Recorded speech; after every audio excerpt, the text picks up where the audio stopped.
Hello दोस्तों, नमस्ते। जय श्री कृष्ण, राधे राधे। अपने चैनल नया प्रताप गढ़िया ब्लॉग में आपका स्वागत करती हैं। एक छोटा सा भक्ति भजन प्रस्तुत करने जा रही हूँ। कैसा लगे कमेंट बॉक्स में जरूर बताइएगा।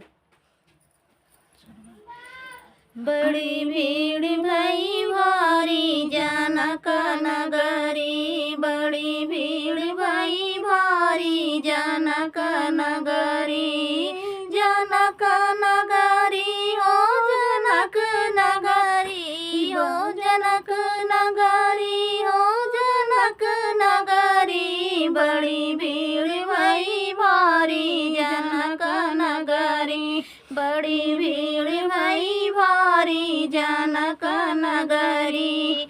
अयोध्या में रामचंद्र मौरा समारे, अयोध्या में रामचंद्र मौरा समारे, सीता मंगिया संवारई जनक नगरी, सीता मंगिया संवारई जनक नगरी, बड़ी भीड़ भई भारी जनक नगरी, बड़ी भीड़ भई भारी जनक नगरी, जनक नगरी हो जनक नगरी, जनक नगरी हो जनक नगरी, बड़ी भीड़ भई भारी जनक नगरी, बड़ी भीड़ भई भारी जनक नगरी।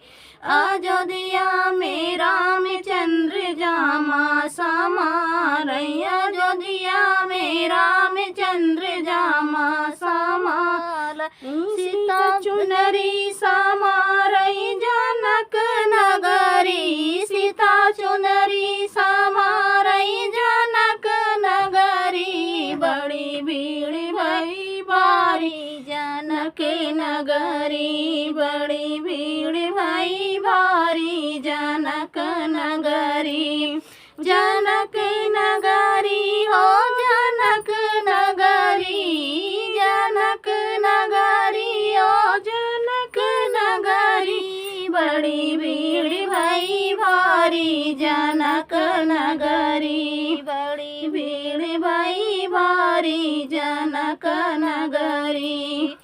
बनवा में रामचंद्र लखन के समारई, बनवा में रामचंद्र लखन के समार, सीता सखिया समारई जनक नगरी, सीता सखिया समारई जनक नगरी, बड़ी भीड़ भई भारी जनक नगरी, बड़ी भीड़ भई भारी जनक नगरी, जनक नगरी हो जनक नगरी, जनक नगरी हो जनक नगरी, बड़ी भीड़ भई भारी जनक नगरी, बड़ी भीड़ भई भारी जनक नगरी।